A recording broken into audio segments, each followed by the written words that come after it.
Howdy, howdy. This is Mark, and it is July 20th. Wow, July 20th, Wednesday. I can't believe I've been doing this for almost 2 weeks now. Super consistent, which is awesome.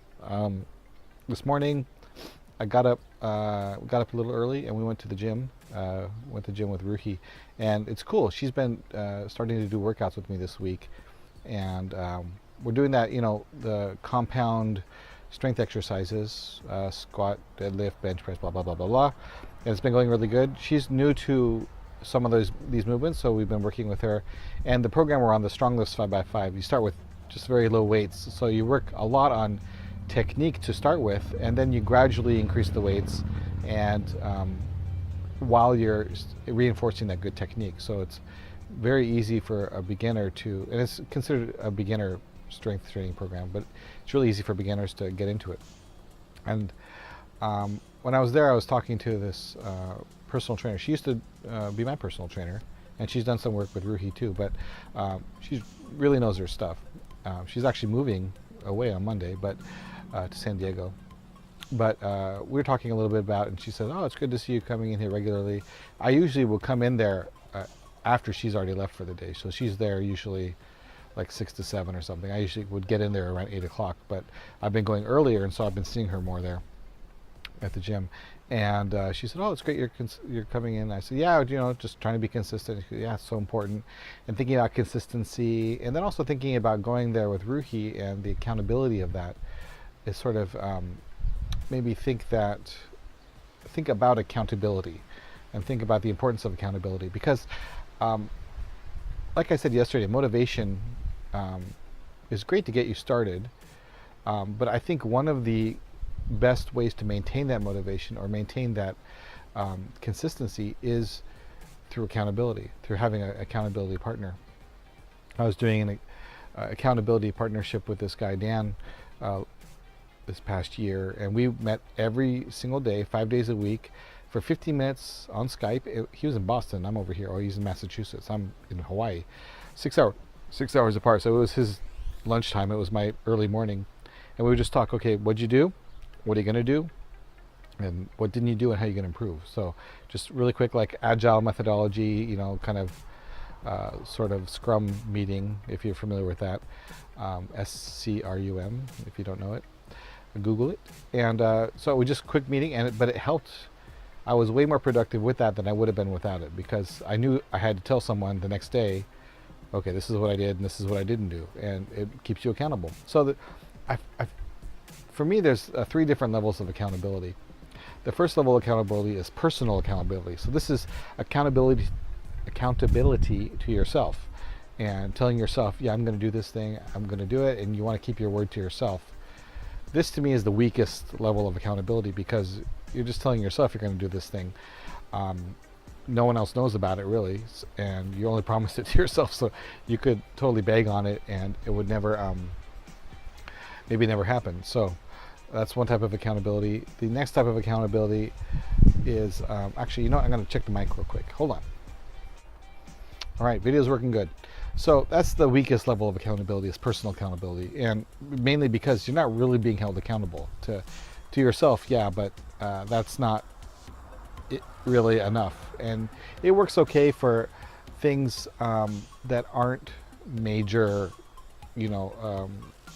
goals. So if you want to hold yourself personally accountable, like, okay, I'm gonna make sure I brush my teeth every day, that's something that isn't hugely out there in the realm of difficulty to achieve that habit or that goal. Or I'm gonna eat one less, I don't know, have one less Coke. Let's say you're drinking a 6-pack of Coke a day. I'm going to drink one less Coke every day. Just drink 5 Cokes a day. That's something that you could probably manage on your own. So it has a really low barrier to entry. As a result, it's also kind of weak. The second level of accountability is accountability to other people.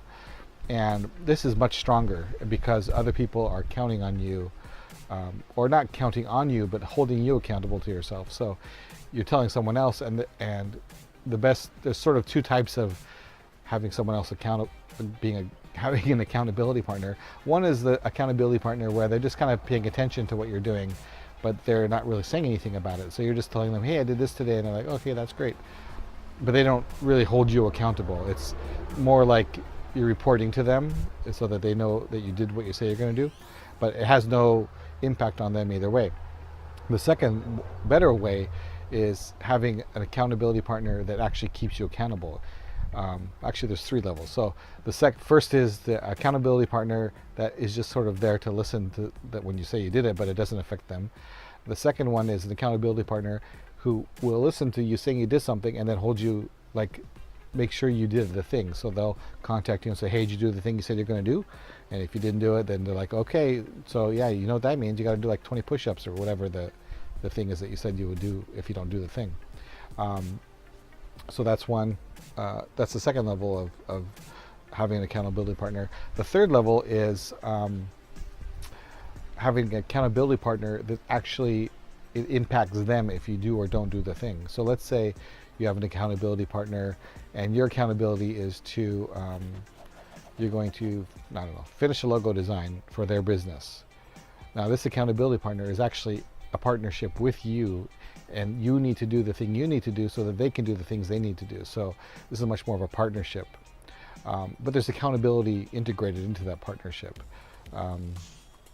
So this is sort of the third, this is the most urgent, like this is one of the best ways to make sure that you really fulfill your obligations, because you know that this person is relying on you to do it, and if you don't do it, and they need you to do it so that they can do what they need to do. You know, even better is if the thing they need to do is something you need back, right? So like most business relationships are like this. I have a client, I'm doing a website because they need the website done, so I'm being held accountable for that, and they need the website so that they can make money, so that they can pay me to do another website or something like that. Just an example. So that's really good. Or having somebody that you know, exercise is a really good one for accountability partners. Having a workout buddy, maybe each of you is the other person's ride to the gym, so you need to go with them to the gym to get to the gym, and they're relying on you to get to the gym. So you trade times each time. One person drives, the other person drives, or something like that. So you just kind of rely on each other to make sure things happen. Then the third level of accountability is, I think, accountability to God or to some higher power or to the universe or whatever you belief you prescribe to. Subscribe to? Yeah. Whatever your belief is, this is sort of your accountability to the universe at large, to nature, to the world. And these are things like you're being held accountable to treat people with respect, or to not take advantage of nature or the environment, or to be a contributing member of society, or to help people around you, or to be kind, to smile. Things like this, I think, are your accountability to, you're being held accountable by society, by God, by nature, by the greater force outside of just you and one other person. Maybe societal accountability, or divine accountability, spiritual accountability. If you're religious, maybe it's your obligation to pray every day, or to study the writings of your faith. Or maybe if you're not religious, it's your obligation to, you know, take care of the environment, or it's your obligation to care for animals, or your obligation to you know, help the elderly, or whatever it is. I think there's a level of accountability that's in that nature as well. And it may seem like there's no negative repercussion from not holding yourself accountable in this way, because it's between you and God. You know, he or she is the only one who will ever know. But I think there's a deeper level to that sort of accountability, where you really have to, you know, own up and take care of those responsibilities, because it affects every other part of your life. Even if you don't think it does, it really does affect everything. The way you treat the world around you, and the way you treat that spiritual side of you, or that sort of more esoteric side of you, I guess, is really important in building capacity in all the other areas of your life. So if you don't have that going, that's another type of accountability. So I think it's good to have different levels of accountability depending on what you're trying to do. And you don't need to have like this intense relationship accountability partner thing if it's something like brushing your teeth. Like, you don't need to bring someone on and say, okay, I want you to keep me accountable for brushing my teeth, because that's relatively a simple thing to do on your own.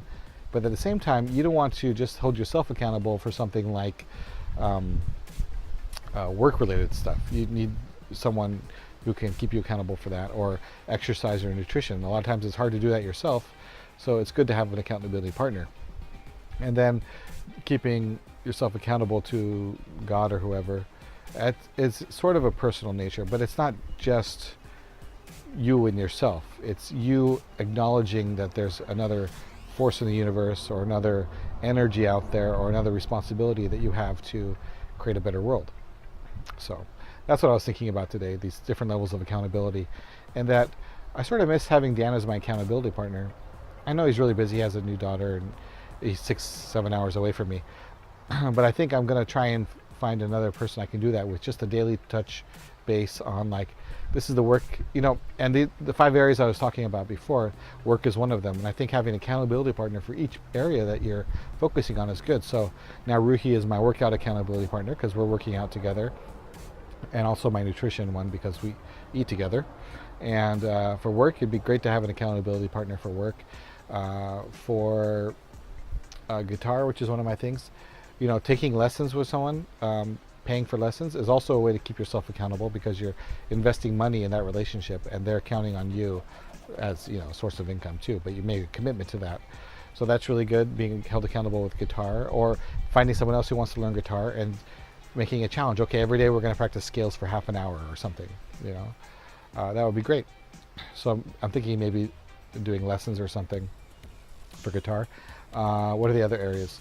The service area. So me teaching Tai Chi, that's keeping me accountable, or me teaching the behind the Ruhi Book 8 course, facilitating that, not teaching it. I'm being held accountable from people who are in that. And then, forget the other area. 5 areas, I can only remember 4 of them. School. So school, obviously, grades are my accountability, teachers my accountability, the results of those classes are my accountability. So there's accountability built into that system, which is great. You still have to do the work, but you're definitely being held accountable for it. Anyway, I'm rambling on now. Yeah, so accountability is cool. Maybe you guys have some other ideas on accountability. If you do, let me know what you think about accountability, or how you keep yourself accountable to things. I'd love to know, just to give myself some more ideas and thoughts on things. You can tell I'm kind of coming down with something. Yeah, I'm extremely hypersensitive in my body. I can tell when I'm coming down with something, and I felt for the last 3 days, I can smell it. The smell this like virus or something that's in me. I can tell my body's fighting an infection, or fighting some bacteria or something. I can literally smell it. It's bizarre. But I need to take a rest a little bit. So I'm gonna take a quick little nap. It's 11:30, but I have some work to do in the afternoon. But I have to rest and heal myself. I took some vitamin C, took some echinacea, drinking lots of water, take a little nap in the afternoon. I think that will help my body recharge, and just work on that. Since I only got like 7 hours of sleep, which for me is just barely enough to survive. But if I'm getting sick, then it's not enough. Okay, rambling again. It's a beautiful day today, as you can see. As always, it is Hawaii. It's tropical. And I hope you're having a great day wherever you are. Enjoy your life. Keep yourself accountable to enjoy your life.